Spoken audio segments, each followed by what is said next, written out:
Welcome to Audience First, a podcast for tech marketers looking to break out of the echo chamber, to better understand their buyers, what motivates them, and what they hate that vendors do. It's time to unmute your mic.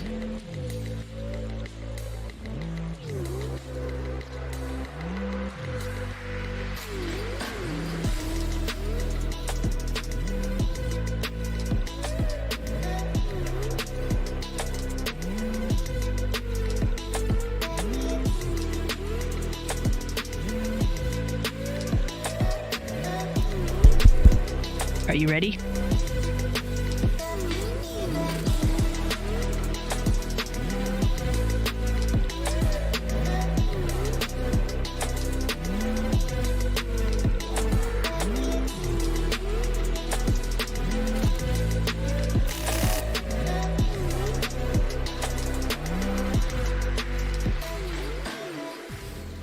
Welcome to another episode of Audience First. I am thrilled to be in sunny California with two very special guests of mine. I will not do justice, though, introducing them, so I want to give them airtime and let me know who they are. So we're going to start here to my left. Cecil, how about you tell me who you are, what do you do, and why the hell do you do it? I'm Cecil. I work as a CISO of a large healthcare organization. I'm also co-founder of an organization that some of you may know, CISO. And I think I like to fix things. I like to solve things. And that's why I'm working as a CISO. You know, I meet a lot of CISOs and practitioners, and you all are tinkerers. I mean, you like to break things and build them back up. Do you feel like you're kind of in that boat as well? And first of all, I feel that getting to know chief information security officers, including you, Cecil, and it's great to be here with you. Many times, especially in large organizations, such as the one that you lead, I see visionaries. Yeah. And it's not easy to be a visionary in a world of constraints. Mm-hmm. And this is the real test, I believe, that many of them face. And I'm excited to work with them. So I say a few words about myself. Yes, 100%. So Yuval, same question for you. Who are you? What do you do? And why So the my hell? name is Yuval Woolman. I'm the president of Cyberproof. I've been engaged with cybersecurity over 25 years now. I started my career as a junior officer in a cybersecurity agency. And, it was a different era many years ago. Things changed. But what did not change is the value that you want to bring. And in my journey, it started as how do you bring value to certain goals, intelligence, military, etc. Now, over the past few years, ever since I assumed the position of Cyberproof president, it's more about value to organizations, to corporates, working with people such as Cecil.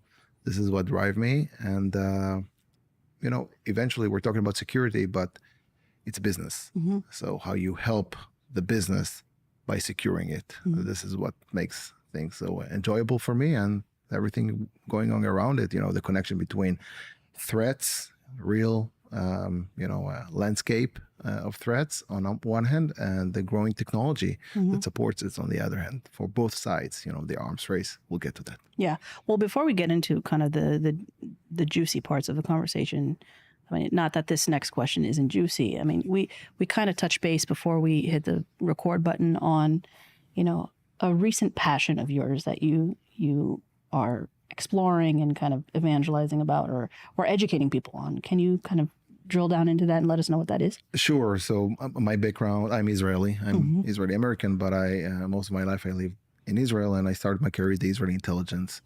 And something happened quite dramatic with Israeli intelligence and with Israel in general in October 7th and afterwards, of course. And I kept asking myself as a former officer, and I paid my reserve duty for decades after I finished my regular service, what happened to the Israeli intelligence and what does it mean, not only for me as Israeli, because my family and friends are back in the homeland, but also as a professional. What does it mean? What lessons can I take to my day-to-day life and, converse with friends and colleagues? And I think that there are a few lessons that I investigate, I research, and I'm happy to talk about that if we have the time later. But the main message that I got, the main lesson is, and it's quite standard. I don't think I'm going to make any surprises. But the fact that it is rooted in such a dramatic and tragic events in a place that I grew up in professionally makes it, shocking. And this is keep focusing on having the right vision. When you look at the Israeli intelligence on October 7th and you go a few years or maybe even a decade back, you see that the vision shifted, and that shift caused the tragic events of October 7th. So maybe we can develop that as well. Yeah, I mean, vision, a security vision is, a lot, I feel like it's a lot more difficult to ingrain in not just a country, but also an organization. I see you're itching there to maybe say something, Cecil, but do you have any kind of color commentary on vision versus tactics? Am I getting that right? Yeah. Well, I think it all starts with a vision. And if you, in my job, and I always have a lot of the things I have to do needs to align to our vision, not just to the security vision, but also the corporate vision. And what happens sometimes, you get too much signals, too much noise, you get lost in it. And I think that's where leadership comes into play, where someone needs to keep directing you to the right path. And I think when you get lost in that noise, it's easy. It's easy to get lost. At the job that I do every day, I have to make sure that all these tactical things I'm doing must align to those vision. And it's not hard. I can easily go to any rabbit hole every day. Yeah. And distraction is a big problem because cybersecurity is so dynamic. It changes every minute. 1 minute you're headed here, and then you get distracted by another more important things. And sometimes, we're only humans. We're not computers. It's so easy to get away from your vision. So I would, if I may, I would add that, chatting with you before we started, to set the vision and make sure as a leader that it is being followed up. Yeah. It's all along the journey of your organization. Earlier in your career, you just told us that you built something from scratch in one of the airports you've been setting up, one of the biggest in the States, I believe. So this is one kind of vision that it's different kind of challenges, but now when you're part of a mature organization, big company with large team that you have, it's a different kind of challenge, right? But it's the same problem of leading your team to the right place. And in your case, it's dual vision, the security vision, and this is what I find so fascinating working with the Chief Information Security Officer, but the business vision of the company and how you connect. And you have more and more, I believe, so challenges in communicating with the C-suite because there is a lot of pressure on you. Yeah.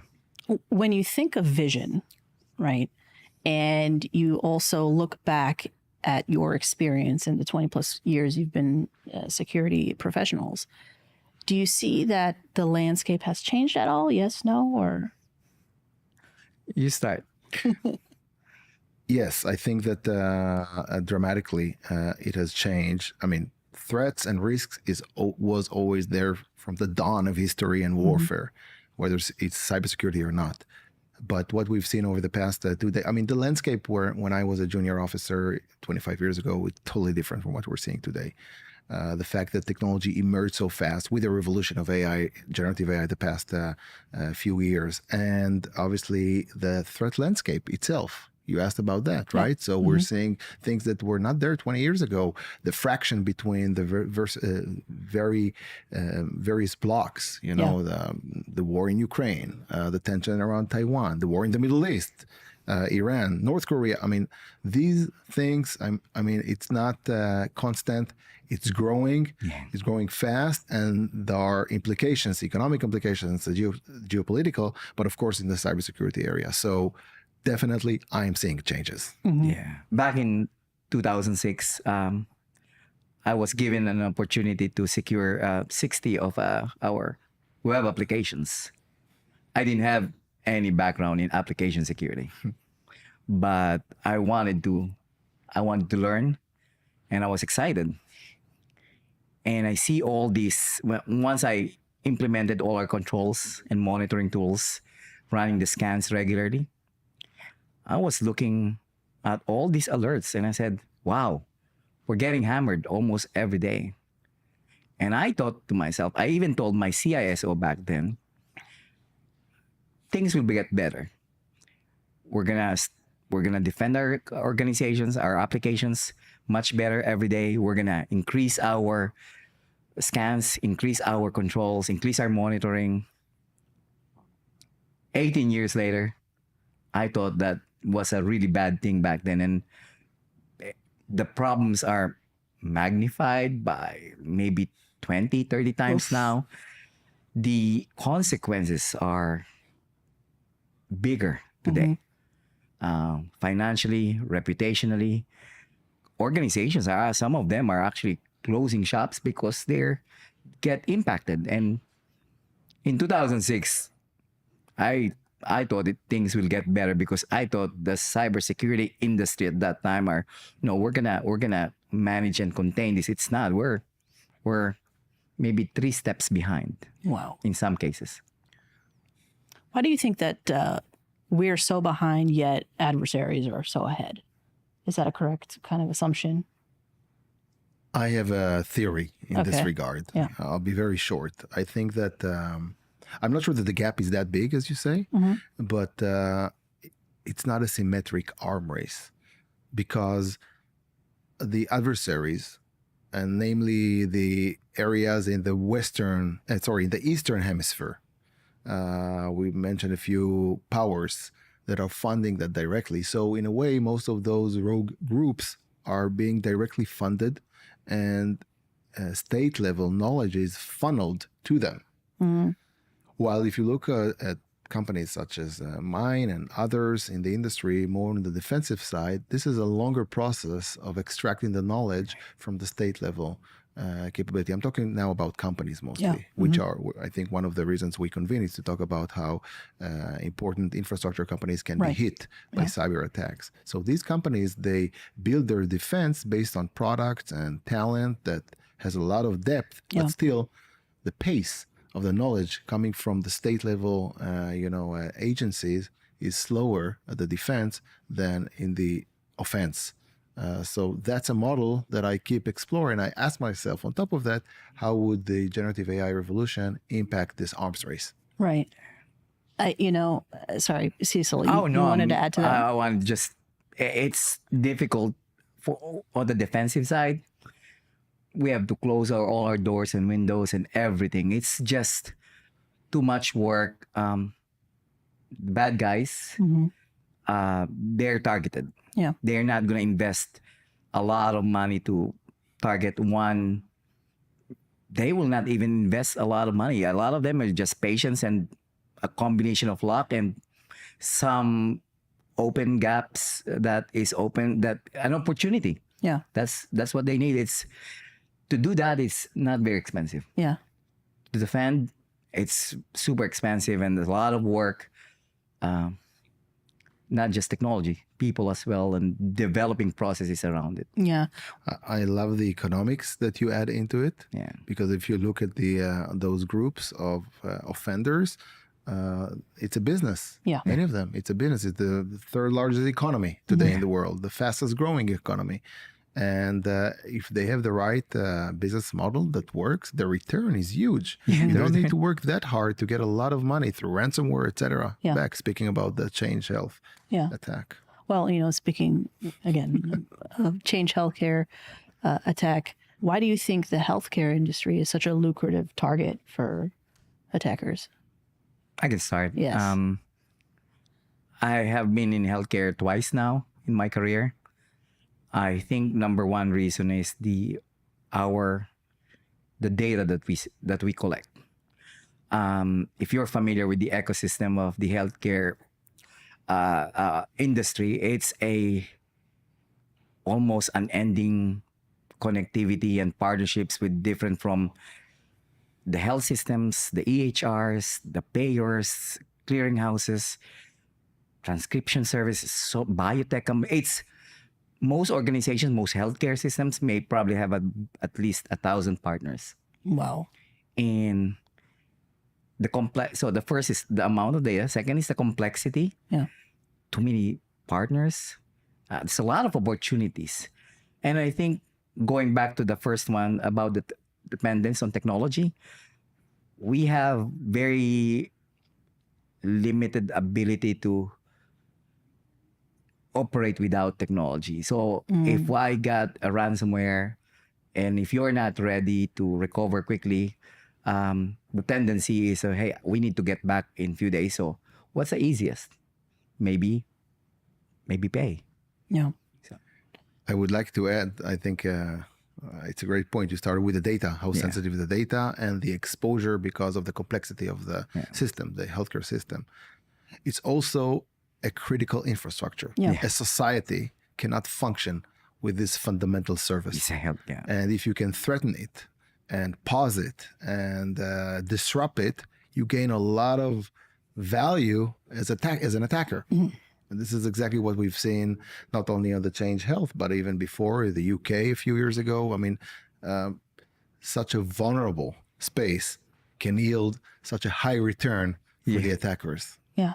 Can you take me through? I want to add something. Yeah, let's do it. I'm going to steal this from a good friend of mine. He's a CISO of one of our clients. And he said, historically also, you know this, healthcare organizations were kind of a little bit late into this cybersecurity game. The finance industry came first and healthcare is catching up. So he told me, Michael Levinson, his name is,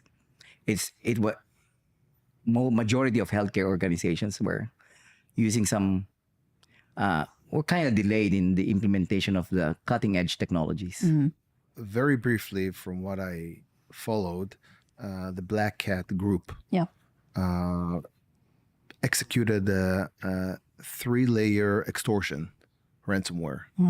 They came in early, stayed around, started to extract the data, and open the business shop of ransomware. And I think what's so interesting about the way they did it is the impact. It shut down significant chunks of the U.S. healthcare system because Change Healthcare is embedded in many organizations. Speaking of all the partners, 40% of the clearinghouses go through them. It's unbelievable, the impact. Wow. So you have a very strong position in the negotiations.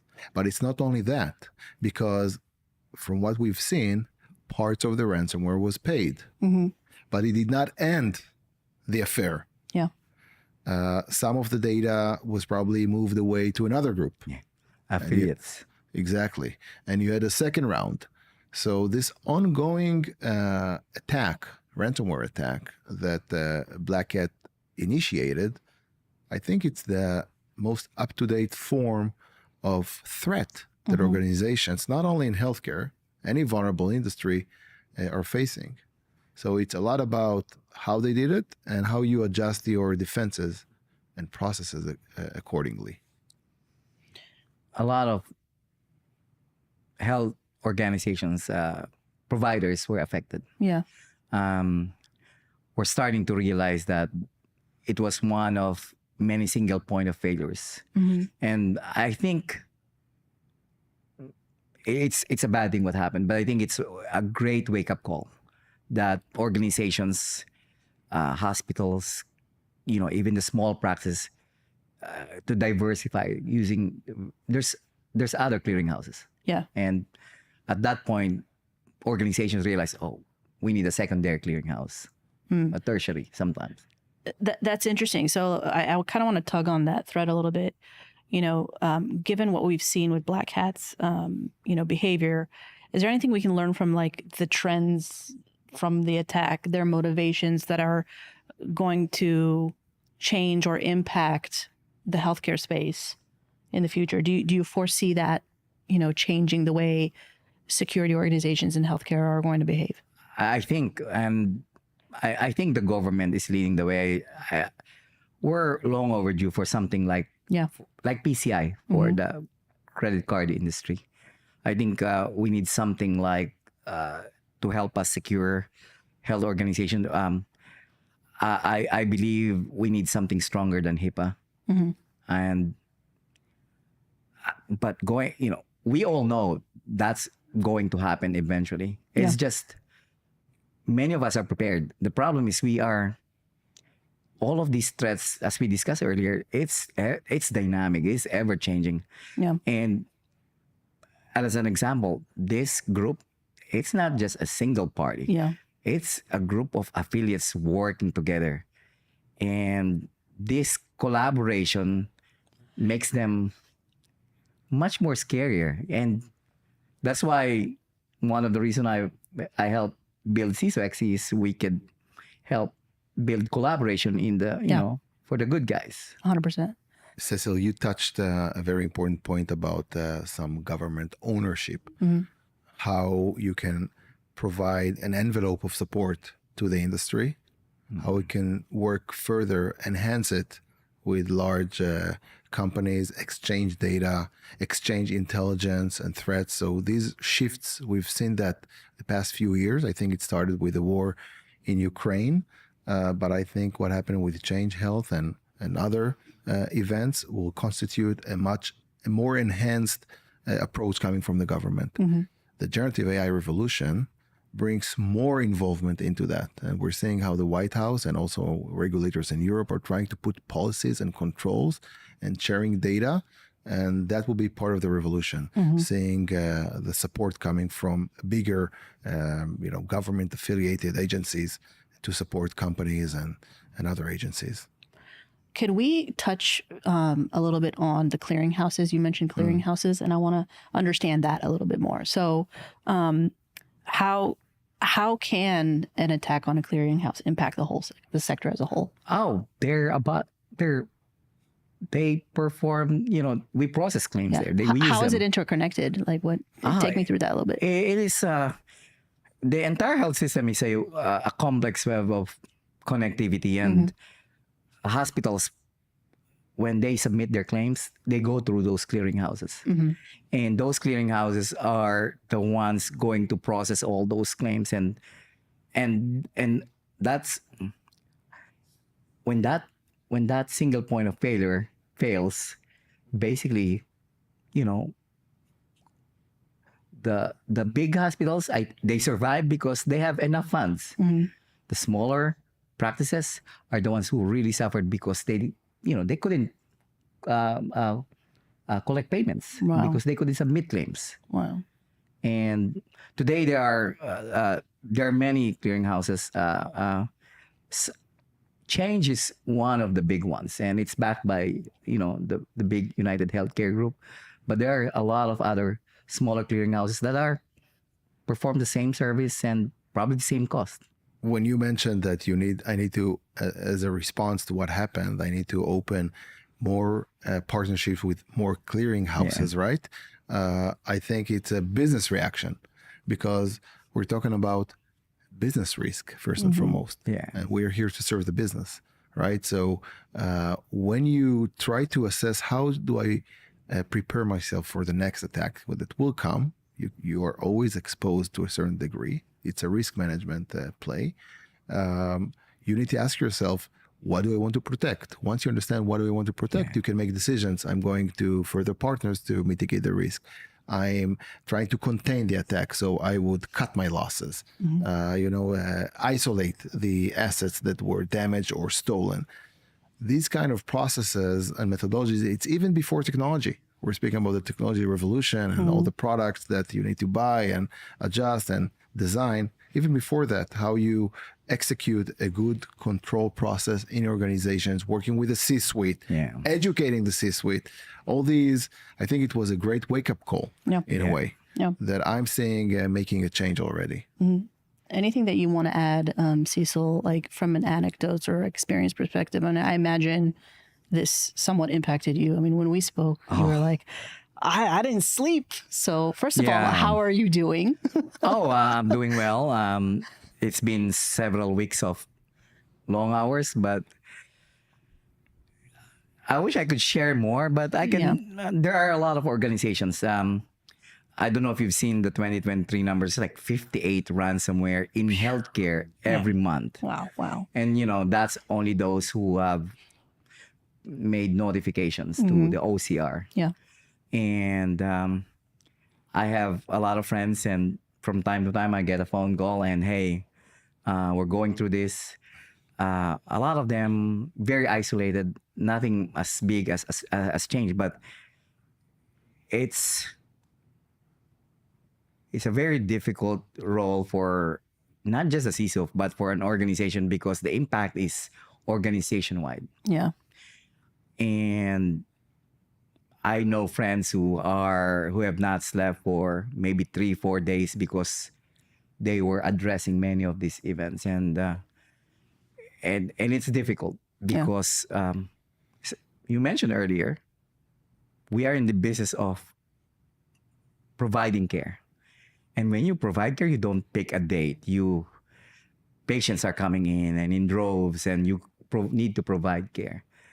And it's very difficult for us because we're trying to balance availability, operations, and our cybersecurity controls.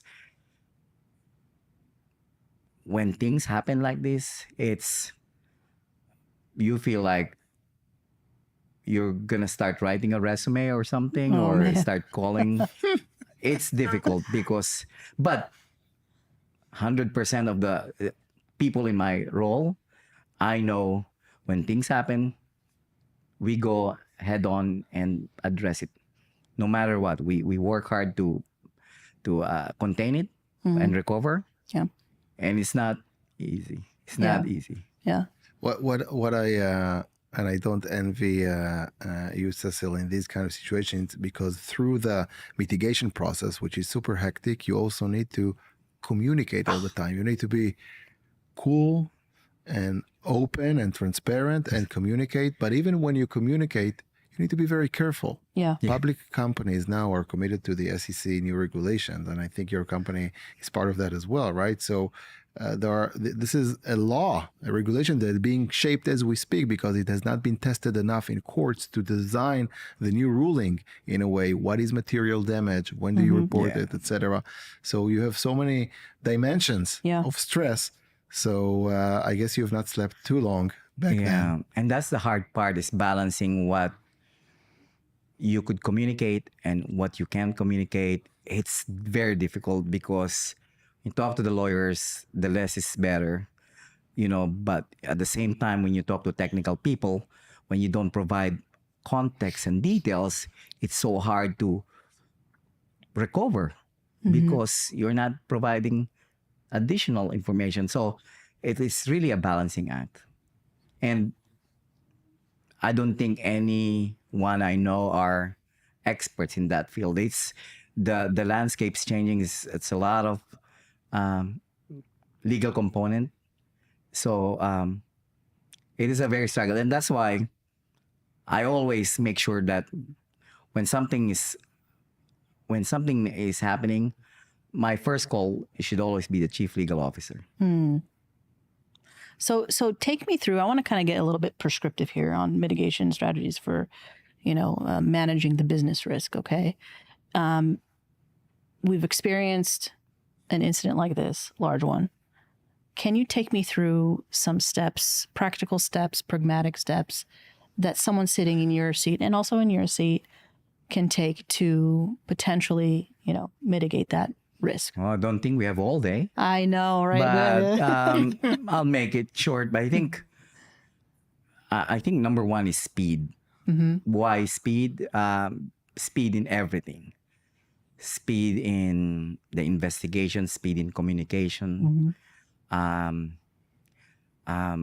you're in the at the start of this, every second counts. And the longer that you are sitting on it, it's almost too late. And I think this is where your incident response plan kicks off. And the more you test it, the more you practice it, I think it will help you. It is almost like when at that point you start going through your motions of all, these are the people I need to talk to at the business side, legal side, and then there's also the technical side Mm-hmm. because you have to talk to each one of them. Then you need to talk to your insurers. You need to talk to your just a lot of Yeah. the public relations and other things. They come late. But the first hour, um, somehow people think that the first hour is probably quick. It's not. The first hour feels really slow because there's a lot of things you have to go. Each one of them, you miss one. It's somehow there's a ripple effect when you miss one step. So you gotta practice, and that's why most organizations, most CISOs, then whenever they ask me, how frequent do we need to test it? I said, if you can test it 10 times a year, you should. Yeah. Again, it's not possible, but more as often as possible. When you look at the steps that you're taking, and we at Cyberproof, we work very closely with CISOs, Chief Information Security Officers, when it happens. Obviously, this is part of our assignment, but it's also, and I think you're related to that, Cecil, what you do before. Yeah. How do you prepare your organization? Not only the security, you have experts in your team, you groomed them, you recruited them, but you did not recruit chief legal officer, chief financial officer, the CEO, the board members. But you still own their preparedness for that, right? So how do you put a culture in the organization, in the leadership, including the board? That is a big challenge that needs to be addressed in advance. And then once you address that over time, then you have the playbooks, and it's easier to follow with them those playbooks. It will happen. It's just a matter of time. And I think after that, after preparedness is, if it will happen, I think the recovery is where you need to perfect your art, your steps, the cadence, the people, the technology, the process behind it. It will dictate how fast you could go back in operations. Yeah. Go for it. Last point Yeah, from you're my end, working with teams such as the Cecils, it's also the value that I believe in is also bringing intelligence. Speaking of intelligence, the intelligent threat hunting, things that are relevant right now, things that you can find out as clues before, retroactively, if you didn't catch it before. But now, what are the next steps? Where is the data? This kind of an envelope support is very relevant to organizations such as Cecil's. Can you take me through how you actually, you mentioned, well, there's what happens when, pardon my French, but shit hits the fan, right? And then there's what happens before that you need to prep. Can you tell me how Cyberproof has helped prepare prior to any potential incidents like this? So there are very clear methodologies on how a board and C-suite should work when something like that happens. Yeah. How do you collect the data? How do you communicate that internally to your team members? You need to be ready in your playbooks to a situation where a reporter calls one of the team members in marketing or in HR and try to extract a reporter, legally trying to extract knowledge of what happened. How do you communicate what happens to that HR person? And not only what happened, how to share that or not share that with anyone who is trying to extract this knowledge from him. This is the level of preparedness that you need to put in place in advance. One of the interesting things when you go through a lot of this exercise, at some point you're ready when no one opens the IR plan anymore. It's like, everyone knows what to do. And I like that. To that point, the people, they know what they need to do. Yeah. When they start looking at, during exercises, I don't have to tell, hey, Mike, you need to start looking at the AD logs. They already have, it's like imprinted on their brain. What are those steps? Yeah. Well, what goes into an IR plan? Sorry, you wanted to just to add that, again, we're here to serve the business. Yeah. And the business would be impacted by the ripples and rumors that will go outside. So it's very important to work with a CEO and the board on, do I pay? When do I ask this question, to pay or not to pay? What do I need to report to the SEC? These guys, they need to be very ready to act cool when it Yeah. happens, to convene the right forum at the right time, give the chief information security officer his degrees of freedom to make decisions and report back. So again, I'm coming back to what we spoke at the beginning, what we discussed at the beginning, the culture. Yeah. So culture is something that you work over time. You cannot just make it up when the shit hits the fan. Yeah. Wow. Okay. You talked about culture this morning as well. Yeah, It's I'm a big fan. communication, culture. But in the conversations I have with practitioners and even with some of the, subject matter experts from vendors, communication seems to be a great challenge for them, not just in the way you communicate, but, getting the words out, connecting with people. What are kind of, some steps professionals can take to be more confident to communicate when disasters happen, not just in general across departments for collaboration, but when disasters happen? Communication and culture should be handled and resolved in any case. Yeah. If you do that, it will be relevant when incident is happening. And if there is one point that I would like to make when it comes to culture, and it's super relevant to critical positions such as in the security organization, is to nurture an environment of being open and transparent. Feel comfortable to share. Coming back to my experience in the intelligence, if there was one thing that we were taught, even when I was a cadet, a young, even before becoming an officer, was speak your mind, even if it would cost you, or you think it would cost you, all the way up. If you're not being heard or you feel you're not being heard, don't fear, because we make sure that the culture, the environment, would not charge you against it. I think it was eroded over time when the places that I grew up in, but it doesn't matter. In every organization, including the one that you lead, you want to provide this kind of secure environment. Yeah.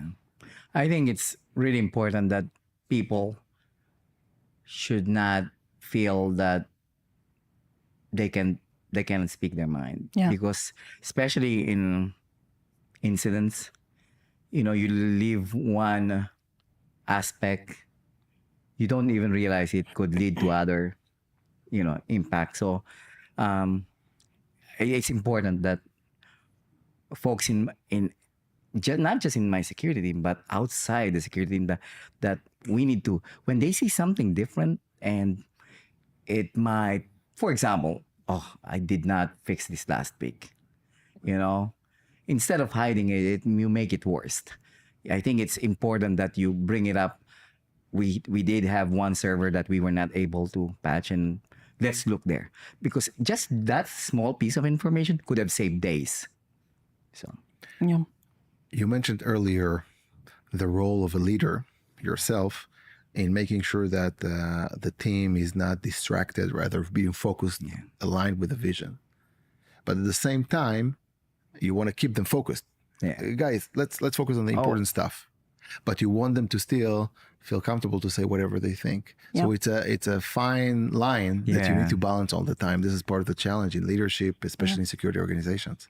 And don't forget the emotions. Yes. In tabletop exercises, you can't, even if you could fabricate emotions, it's not there. It's not there. But you could feel the room. People are getting frustrated. Some have not slept in 2 days. It's one of those things that you expect leaders to be able to plan well, be able to make sure that your admins have someone who could, sometimes people just need to take a break. Yeah.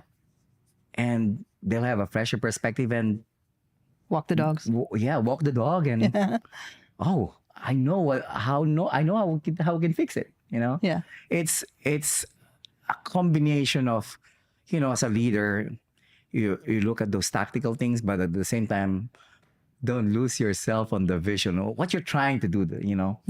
Let's stick to that and work together.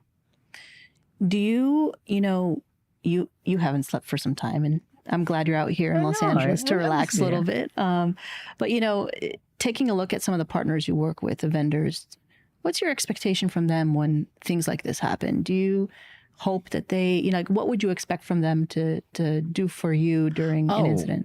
I expect them to be supportive of all the work we do, because I think for some partners, they think just selling the license is enough. I think that's not a partnership. Yeah. I think that's just a transaction. And I work with companies that I feel are our partners. Yeah. And I think for most CISOs I know, they're not looking for a transaction. They're looking for a long-term partnership and collaboration. And when things happen, we need them to be there to support us. This is a great point. And this is why I picked my role in industry, because I believe in partnerships. And the way we founded the Cyberproof was to be focused on working with large companies. Working with large companies, not providing a cookie cutter solution to smaller companies. It's about relationship, how you constitute this trust over time. I'm there for you not only when bad things are happening, but also when good things are happening.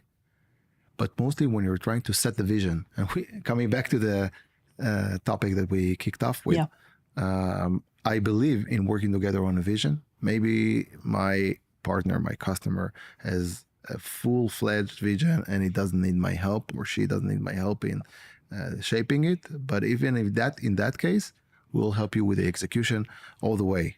This is why I picked the enterprise market, because it's a long-term thing about trust and relationship. Yeah. Well, what do we do with the smaller businesses? You mentioned there are some smaller hospitals and organizations in healthcare that are impacted, right? And can't necessarily stay afloat. Like, what do we do in that regard, So they are less exposed at the same time. Yeah. Okay. So the risk is lower, and there are great solutions in the market for them. They will need, I think, if I am to lead business-wise a small healthcare organization, like very small small network chain of clinics, I would need to make sure that I pick a very good security guy that will know how to coordinate between all the vendors because you won't be able to put in-house a team. Yeah. I think, Cecil, you have a very large team in your company because it's a big company. Smaller company, smaller healthcare provider, you cannot afford that. So you need a very strong person that would know how to coordinate. He would not sleep much, but it is what it is. Yeah, and they will be able to much simpler setup. There are a lot of SMB products out there that are actually quite good. And I think the bottom line is just basic hygiene. I think help. Yeah. It goes a long way, making sure that their Windows update is turned on. They have antivirus. Would be good if they could, in some way segment their network, so when something happens, only a small part of the network is impacted. So I think the basic hygiene will, help them. Yeah. Well, we have about 15 minutes left, and I want to open up the mic to you, Yuval, and you, Cecil, to ask each other questions. I've been grilling the both of you, and part of my vision for my podcast is to allow the both of you to interview each other and learn about your roles, learn about your lives, learn about the people, the human part.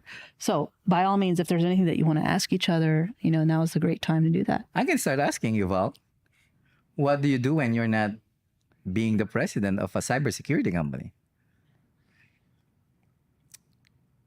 The most important thing in my life, obviously, is my family. So I'm trying to be a devoted husband and father.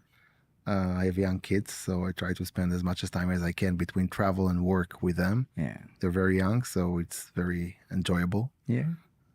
Although not easy, so I don't sleep also because of that. Yeah. And the other thing, again, less looking about myself, but more about my community. I'm coming back to October 7th. Yeah. My homeland, Israel, was hit very hard. And what I decided to do, again, it's 8 months or maybe more months ago, what I decided to do is to pick one cause where I can be impactful in supporting. And we picked me and my friends in the community, Jewish community in LA, and my team members in Tel Aviv. I have global team, but a specific team in Tel Aviv. We picked a community that was shattered, and we just channeled as much as resources that we can, our time, funds that we collected and raised to support that community. So I'm engaged with that project.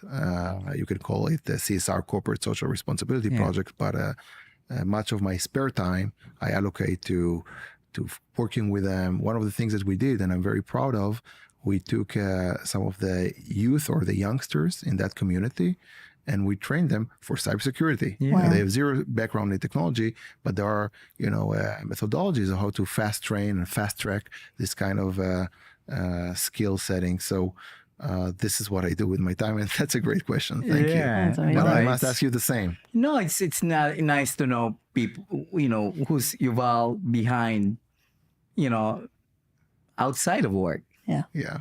Yeah. So now I'm asking you the same question. Well, I'm intrigued. I do a lot, but between outside, what I do for my day job. It's a lot of hours, but the remaining hours, fortunately or unfortunately, I do miss them when they were small. All my daughters are big kids now, out of college, so I get to spend a lot of time with my fur babies.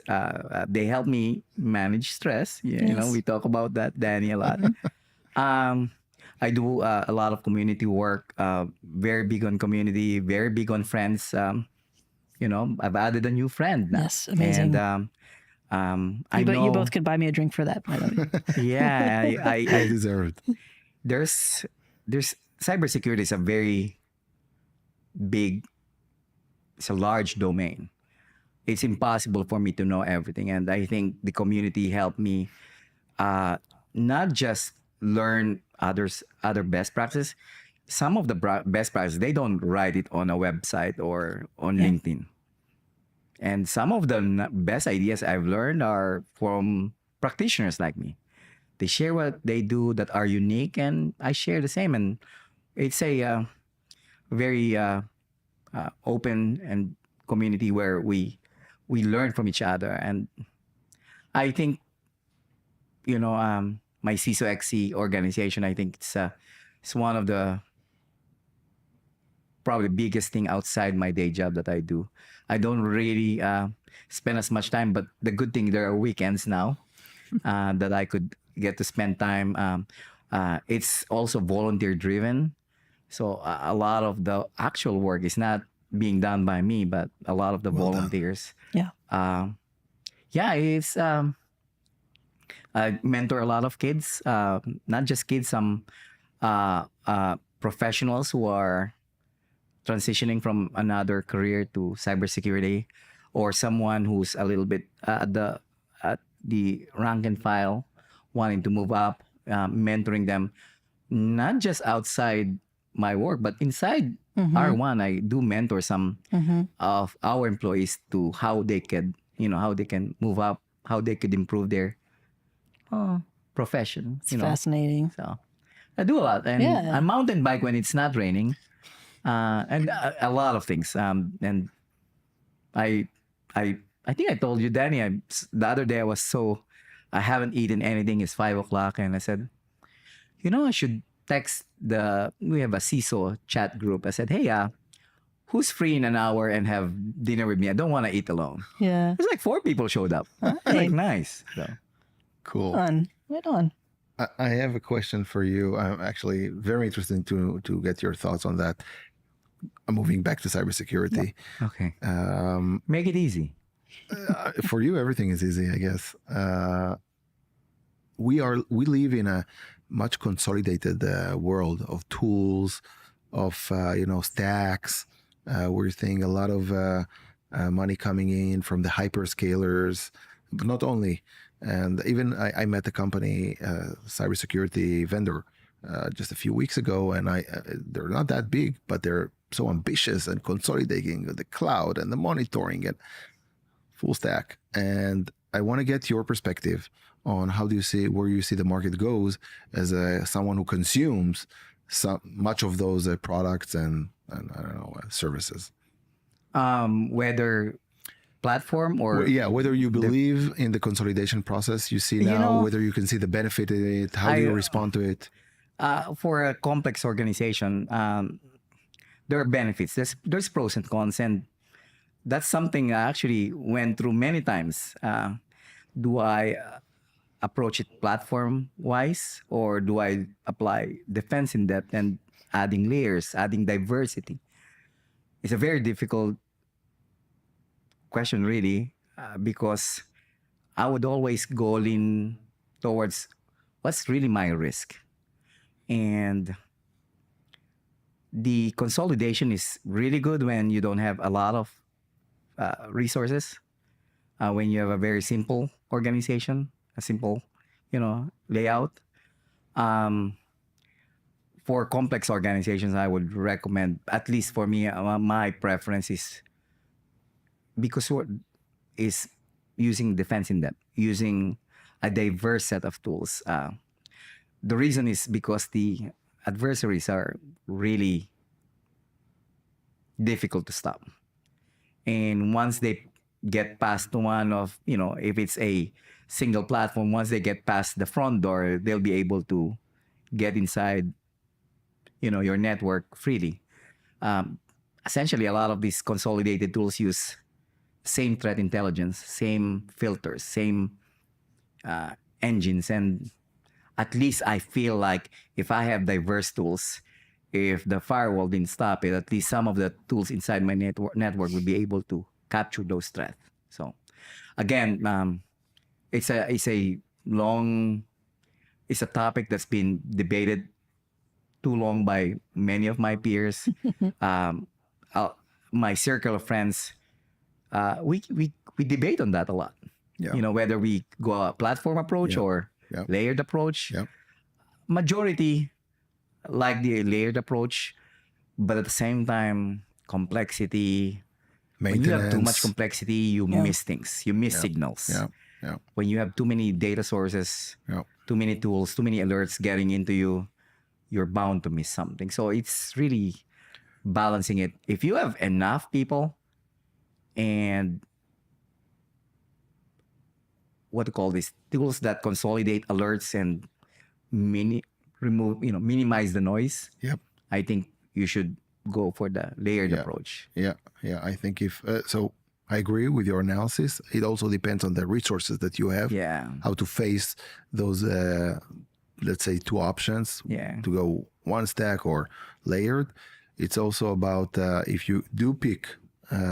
What I see in the market is more and more, because of the huge investment coming in from the hyperscalers that I mentioned earlier, it is more appealing now to go to the platform unified approach that you say. However, if you do pick the other one, you need to make sure that you have enough resources to maintain it, to design it, to engineer it. Mm-hmm. It's not easy. It's a big task. Now and I see organizations that do it successfully, but it's a big risk that they not always assess correctly.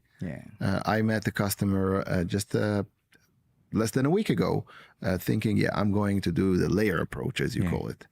Hold on, you have only 4 people in your team. You cannot really afford it because the cost is not visible to you yet. What are the assessment steps for the best way to assess? It's a lot. You have to take into account so many elements. The environment, your technology that you're running in your company, your threat exposure. You need to know you need to know your assets. So there's so many aspects in your organization. In the tool itself, you have to make sure they can scale, they can interoperate. Everyone says, "Oh, we work with Palo Altos, we work with all CrowdStrike." Just a syslog. That's it. It's not exactly like, working hand. It's beyond the marketing. I think go talk to a reference customer. I think it's one of the things that we value at CISO XC is we are, hey, how good is product X? someone asked yesterday, how good is this company? It's like 25 people said, mostly good and some with some not so good Yeah. experience. So I think getting the peers, CISO's Yeah. input is really valuable. Yeah, the community is very powerful. Yeah. Especially if you design it as you did, which Yeah. is very impressive, the community that you built. But I know that it cuts both ways. Yeah. If you're doing, me as a vendor, if I'm doing something well, most likely I'll be referenced to more friends. But Yeah. if I mess up, I need to be very calculated in how I contain it, manage it, explain it, because my reputation is almost everything that I Yeah. have. 100%. I think it's my turn to ask Yuval. Oh God. Well, I have many friends. A lot of my CISO friends will be once you finish the production. Even though I hate my voice and I'm not made for TV, I'm gonna share it to my friends, and it's probably at least 100, 200 CISOs who's gonna probably watch this. And what do you do? Why would they want to visit your website and even get a demo? What is it? I'm pretty sure you're biased, but give us your My objective. pitch. Yeah, Yeah. you give us your The your cyberproof pitch. spiel. Let's Yeah. So if I couldn't convey my message indirectly through the conversation about Yeah. what I believe I should do, I will try to narrow it down, reduce it to a couple of sentences. Cyberproof would be considered as an enterprise MDR, managed detection and response company. This is what we do. But what differentiates us, our focus in the enterprise market is because we want to build a long-term relationship in driving a vision to the company. What does it mean? We come early to design the architecture, to think together what is best. And we do it very well in a cloud migrating environments. So we have long-standing partnership with Microsoft over the past 5 to 6 years when they just started their journey. Now they're, I believe, the best tech in the world. But Google as well. We just signed off in the RSA conference that we spoke about earlier. We announced our partnership with them. So we do believe in cloud migration, cloud transformation. We've developed tools, technology, and capabilities and talent around it. Yeah. And what we do very well today is working with large enterprises in this process, in this transformation process. And I believe that we're good at that because it excites us.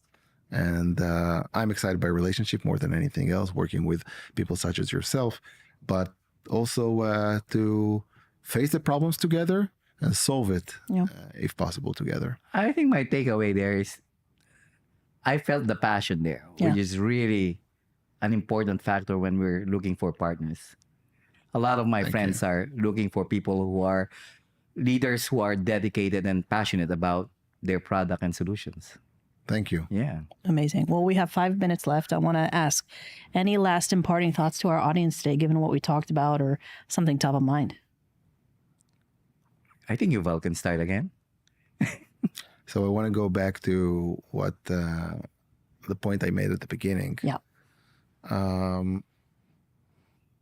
What I want to do with my customers and my colleagues and my employees is always create an environment, as we spoke earlier, about open conversation. And what I found to be lacking many times is it's not easy to say what you think. Yeah. It's not easy to understand what the other guy or gal thinks of what you said or what you did. Yeah. So you need to develop sensors and tools how to extract the feedback from them.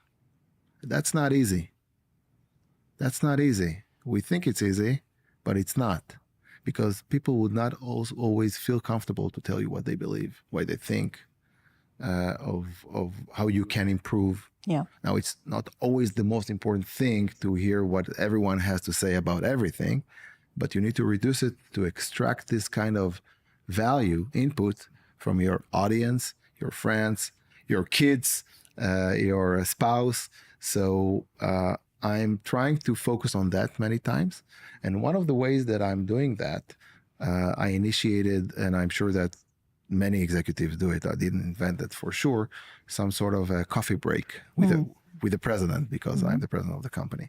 And in this coffee break, I with a random employee that I'm not used to work day to day. I asked the HR to generate for me a list of counterparts that I can meet for this virtual coffee break because it's a global team. So I prepare questions about how do you align, do you understand the vision of the company? What do you think of the vision of the company, etc. But it's not what I asked, it's how I asked it. Yeah. And then I leave half of the time, it's a 30-minute catch up, half of the time, talk about everything you want to talk about. Yeah. Just speak out about the company, about yourself, etc. So culturally, that would be a challenge that I'm very engaged with. We have a lot to talk about. Offline. I think we got something going here. Okay. Cecil, what about you? Last thoughts before we wrap It's up. almost like a rewind from this morning. It's I know. culture. Yeah. I'm big on that, and technology is important. Mhm. But I think for organizations to be able to protect better, I think the people are key. The people who are working, tuning the knobs, looking at logs, they will do a good job when they are managed and treated well. Yeah.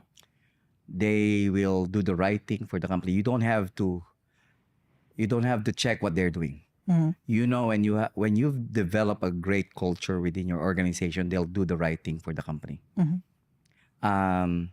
I'm here right now, took a day off.